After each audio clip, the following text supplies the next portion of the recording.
ಎಲ್ಲರಿಗೂ ನಮಸ್ಕಾರ. ಮಂಜುಶ್ರೀ ಕೈ ರುಚಿಗೆ ಸ್ವಾಗತ. ಇವತ್ತು ನಾನು ಹಾಗಲಕಾಯಿಯಿಂದ ಸಿಂಪಲ್ಲಾಗಿ ಮಾಡುವಂತಹ ಒಂದು ಗೊಜ್ಜನ್ನು ತೋರಿಸ್ತೀನಿ. ತುಂಬ ಚೆನ್ನಾಗಿರುತ್ತೆ. ಅನ್ನದ ಜೊತೆಗೆ ಚಪಾತಿ ಜೊತೆಗೆಲ್ಲ ಸಖತ್ತಾಗಿರುವಂತಹ ಒಂದು ಕಾಂಬಿನೇಷನ್. ನಸು ಕಹಿ ಇರುತ್ತೆ. ಹಾಗಲಕಾಯಿಯ ಗುಣವೇ ಕಹಿ ಆಗಿರೋದ್ರಿಂದ ಅದನ್ನು ತೆಗೆಯೋದಕ್ಕೆ ಆಗೋದಿಲ್ಲ. ಆದರೆ ನಸು ಕಹಿ ಇರುತ್ತೆ. ತುಂಬ ಟೇಸ್ಟಿಯಾದಂತಹ, ತುಂಬ ಬೇಗನೆ ಮಾಡಿಕೊಳ್ಳುವಂತಹ ಒಂದು ರೆಸಿಪಿ. ಇಲ್ಲಿ ನಾನು ಹಾಗಲಕಾಯಿಯನ್ನು ತೊಗೊಂಡಿದ್ದೀನಿ. ಅದನ್ನು ತೆಳುವಾಗಿ ರೌಂಡ್ ಶೇಪಲ್ಲಿ ಕತ್ತರಿಸಿ ಇಟ್ಕೊಂಡಿದ್ದೀನಿ. ಒಳಗಡೆ ಬೆಳೆದಂತಹ ಬೀಜ ಇದ್ದರೆ ಅದನ್ನು ತೆಗೆದು ಇಟ್ಕೋಬೇಕು. ಇದಕ್ಕೆ ಉಪ್ಪು ಮತ್ತು ಅರಿಶಿಣವನ್ನು ಹಾಕಿ ಚೆನ್ನಾಗಿ ಕಿವುಚಿ ಒಂದು 5-10 ನಿಮಿಷಗಳ ಕಾಲ ಹಾಗೆ ಬಿಡಬೇಕು. ಅದು ಆ ಕಹಿ ಅಂಶ ಎಲ್ಲ ನೀರಾಗುತ್ತೆ. ಆ ನೀರೆಲ್ಲ ಬಿಟ್ಕೊಂಡು ಸ್ವಲ್ಪ ಕಹಿ ಅಂಶ ಕಡಿಮೆ ಆಗುತ್ತೆ. ನಿಮಗೆ ಕಹಿ ಇದ್ದರೆ ಪರವಾಗಿಲ್ಲ ಅಂತಂದರೆ ಹಾಗೆ ಕೂಡ ಅದನ್ನು ಉಪಯೋಗ ಮಾಡ್ಕೋಬೋದು. ಅಂದರೆ ಉಪ್ಪನ್ನು ಹಾಕಿ ಇಟ್ಟು ಅದನ್ನು ಹಿಂಡಿ ರಸ ತೆಗೆಯೋ ಅಗತ್ಯ ಇಲ್ಲ.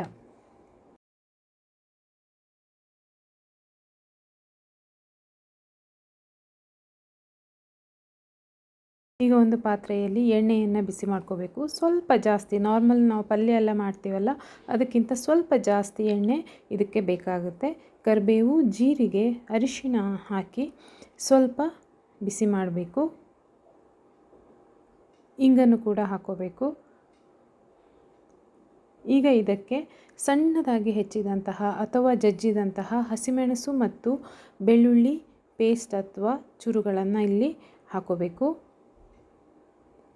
ಹಾಗೆ ಸಣ್ಣದಾಗಿ ಹೆಚ್ಚಿದಂತಹ ಅಥವಾ ತೆಳುವಾಗಿ ಉದ್ದುದ್ದಕ್ಕೆ ಹೆಚ್ಚಿದಂತಹ ಈರುಳ್ಳಿಯನ್ನು ಹಾಕಿ ಸ್ವಲ್ಪ ಬಾಡಿಸ್ಕೋಬೇಕು.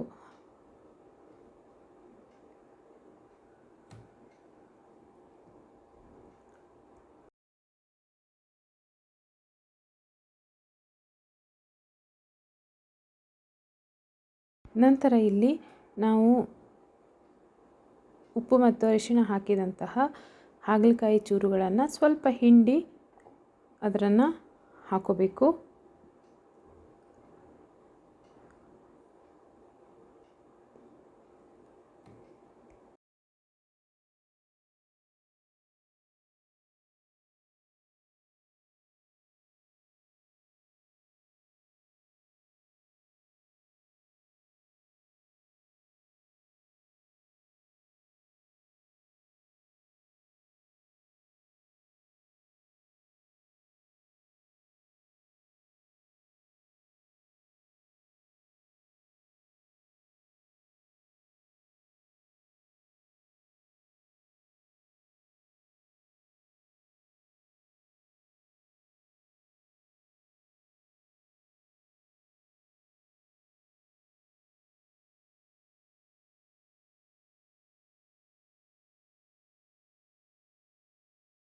ಈಗ ಇದಕ್ಕೆ ಹುಣಸೆಹಣ್ಣಿನ ರಸ ಹಾಕೋದ್ರಿಂದ ಒಂದು ಟೇಸ್ಟ್ ಕೊಡುತ್ತೆ ಗೊಜ್ಜಿಗೆ. ಹಾಗೆ ಆ ಕಹಿ ಅಂಶವನ್ನು ಕಡಿಮೆ ಮಾಡುತ್ತೆ.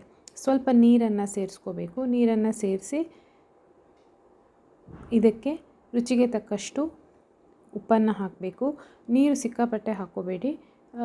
ಸ್ವಲ್ಪ ಗೊಜ್ಜಿಗೆ ಎಷ್ಟು ಬೇಕೋ ಅಷ್ಟನ್ನು ಹಾಕ್ಕೋಬೋದು.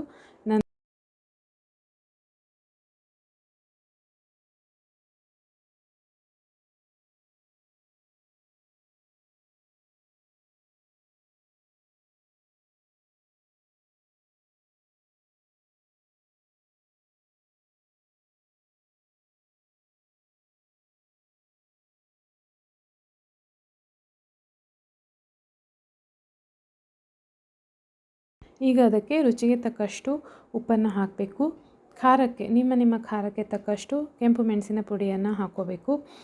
ಅದರ ಜೊತೆಗೆ ನಾನು ನಿಮ್ಮ ಹತ್ರ ಯಾವ ಪೌಡರ್ ಇದೆಯೋ, ಕರಿ ಪೌಡರ್, ಸಾಂಬಾರ್ ಪೌಡರ್ ಅಥವಾ curry powder, rasam powder, bisibelebath powder ಅಥವಾ ವಾಂಗಿಬಾತ್ ಪೌಡರ್ ಯಾವುದೇ ಇದ್ರೂ ಆ ಪುಡಿಯನ್ನು ನೀವು ಇಲ್ಲಿ ಹಾಕ್ಕೋಬೇಕು. ನಿಮ್ಮ ಹತ್ರ ಈ ಪೌಡರ್ ಇಲ್ಲದೇ ಇದ್ದರೆ ನೀವು ಗರಂ ಮಸಾಲ ಪೌಡರ್, ಕೊತ್ತಂಬರಿ ಮತ್ತು ಜೀರಿಗೆ ಪುಡಿ ಅದನ್ನು ಕೂಡ ಹಾಕ್ಕೋಬೋದು.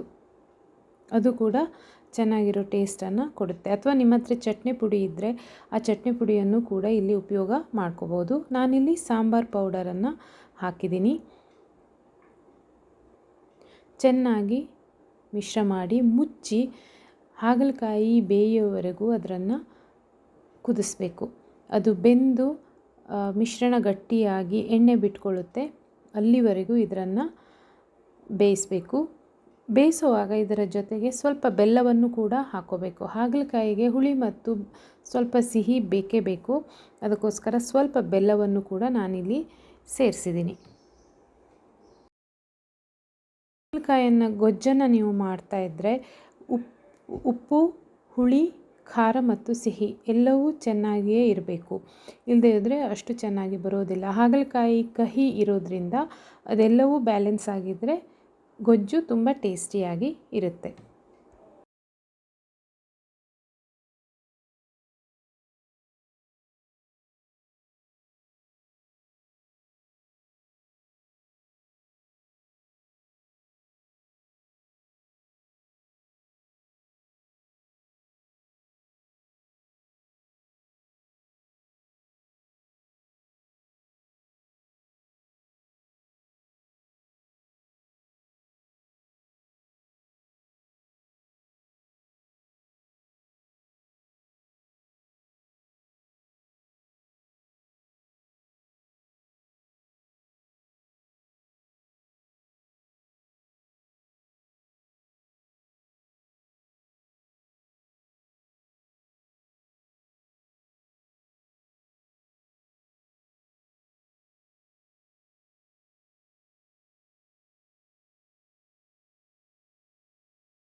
ನೋಡಿ, ಇಲ್ಲಿ ಮಧ್ಯದಲ್ಲಿ ಒಂದು ಸಲ ಅದನ್ನು ಮಿಶ್ರ ಮಾಡ್ಕೋಬೇಕು, ತೊಳೆಸ್ಕೋಬೇಕು.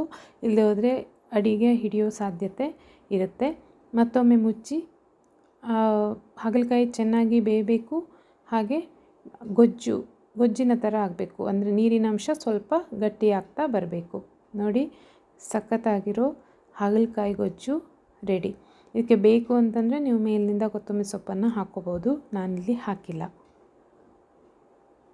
ಇದು ಅನ್ನದ ಜೊತೆಗಂತೂ ಸಖತ್ತಾಗಿರೋ ಕಾಂಬಿನೇಷನ್.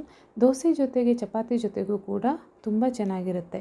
ಹಾಗಲಕಾಯಿ ಕಹಿ ಅಂತ ತುಂಬ ಜನ ಉಪಯೋಗ ಮಾಡೋದೇ ಇಲ್ಲ, ಆದರೆ ಹಾಗಲಕಾಯಿ ಆರೋಗ್ಯಕ್ಕೆ ತುಂಬ ಒಳ್ಳೆಯದು.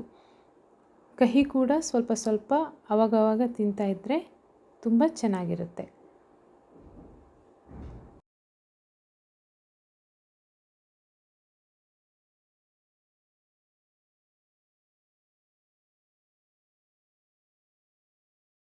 ಸಖತ್ತಾಗಿರೋ ಗೊಜ್ಜು ರೆಡಿ.